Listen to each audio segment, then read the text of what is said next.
कुंभ मेला से हुई डीएसपी के छोटी बच्ची लापता और इस छोटी बच्ची के लापता होने के बाद कैसे पूरे कुंभ मेले लगने से रोका जा रहा है और इसमें योगी आदित्यनाथ भी चाहकर वो अपना कदम नहीं बढ़ा रहे हैं, क्योंकि अगर योगी आदित्यनाथ ने वो अपना कदम आगे बढ़ाया तो उनका जान भी जा सकता है, क्योंकि पाकिस्तानी के कुछ आतंकवादी उस बच्ची को उस मेले से उठा लिए हैं और उठाने के बाद उसे मुंह हाथ बांधकर उसे एक खुफिया खंडर के पास रखा गया है और उसके इर्द गिर्द चारों तरफ परमाणु बम बिछाया गया है। इस वीडियो में आगे चले उससे पहले आपसे एक छोटी सी रिक्वेस्ट है कि इस वीडियो को लाइक और शेयर जरूर से करें। तो चलिए अब इस वीडियो को शुरू करते हैं। शाम का समय था, कुंभ मेला अपने चरम पर था। लाखों की भीड़ में एक मासूम बच्ची गुलाबी फ्रॉक पहने, आंखों में डर और चेहरा आंसुओं से भीगा हुआ अपनी माँ को खोज रही थी कि माँ आप कहाँ हो, लेकिन उसके चीखें और शोर में कहीं खो गई थी। भीड़ का हर चेहरा उसके लिए अजनबी था। अचानक वह ठोकर खाकर गिर पड़ी। उसकी आवाज गले में ही घुट गई। दूर कहीं आरती की घंटियों के बीच उसका दर्द दब सा गया। एक अजीब सी बेबसी और डर उसके मासूम चेहरे पर था। उसे नहीं पता था कि उसकी माँ इस भीड़ में कितनी दूर खो गई है। डीएसपी आदित्य सिंह को वायरलेस पर खबर मिली कि एक और बच्ची लापता हो चुकी है, जिसका उम्र करीब 6 साल और गुलाबी फ्रॉक पहनी हुई थी। उसका नाम परी थी। यह चौथा केस था इस सप्ताह का,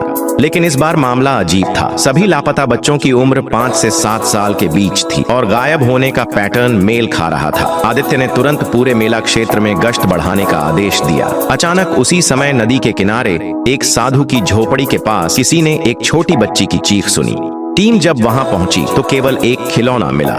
एक गुलाबी रिबन खून से सना था। डीएसपी आदित्य सिंह को कुछ समझ में नहीं आ रहा था। यह मेला जहां हर कोना कैमरों से भरा हुआ था, वहां बच्चियों का यूं गायब होना एक रहस्य था। उसी रात मेला समिति के अध्यक्ष ने आदित्य को फोन किया। ये मामला यहीं खत्म कर दीजिए, ज्यादा पूछताछ मत कीजिए।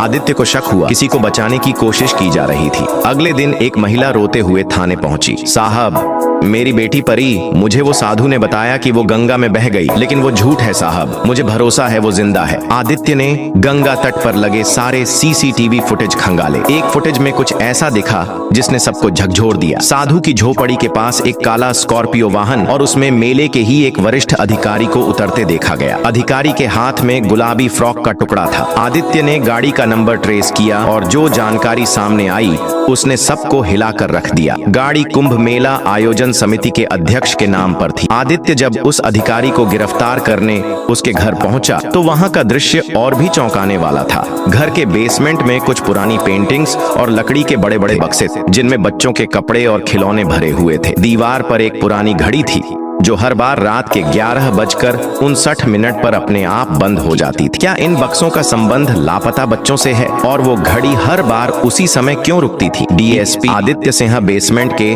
उस ठंडे और अंधेरे कमरे में खड़ा था। दीवार पर टंगी पुरानी घड़ी की सुइयां बिल्कुल अजीब थी। रात के 11:59 पर अटक गई थी। बच्चों के कपड़े और खिलौनों से भरे लकड़ी के बक्सों को देखकर उसका दिल जोर से धड़कने लगा। इन चीजों के साथ एक पुराना एल्बम मिला जिसमें बच्चों की तस्वीरें थीं। उनमें से कई तस्वीरें हाल ही में लापता हुए बच्चों की थीं। परी की तस्वीर सबसे ऊपर थी। अचानक कमरे के कोने में कुछ सरसराने की आवाज आई। उसने टॉर्च उठाई और उस दिशा में बढ़ा। एक दीवार पर हल्का सा निशान था, जैसे कोई दरवाजा हो। उसने दीवार पर हाथ फेरा और अचानक एक गुप्त दरवाजा खुल गया। अंदर एक संकरी सीढ़ी नीचे जा रही थी। नीचे उतरते ही एक और छोटे कमरे में आदित्य को एक पुरानी डायरी मिली। उस डायरी के पहले पन्ने पर लिखा था पाप का बोझ और अंतिम घंटी। तभी एक डायरी मिली जिसमें लिखा था मैं त्रिलोचन।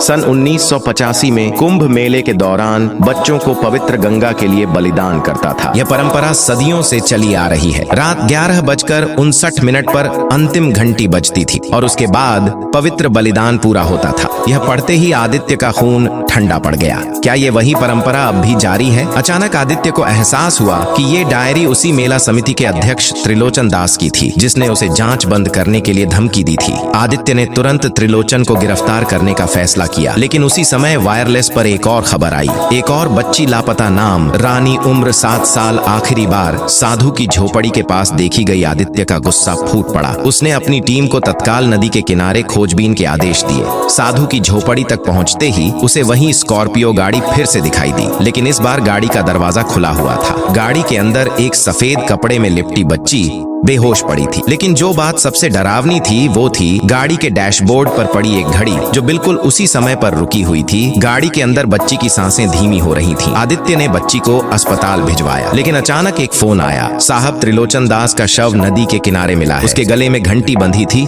और चेहरा विकृत था, जैसे किसी ने उसे तड़पा कर मारा हो। आदित्य का दिमाग सन्न रह गया। जिसे उसने गिरफ्तार करने का सोचा था वो खुद मृत मिला, तो फिर बच्चियों को कौन अगवा कर रहा था? और ये रात 11:59 पर रुकी। घड़ी आखिर क्या संकेत दे रही थी? लेकिन अब त्रिलोचन की मौत के बाद सब सोच रहे थे कि मामला खत्म हो गया।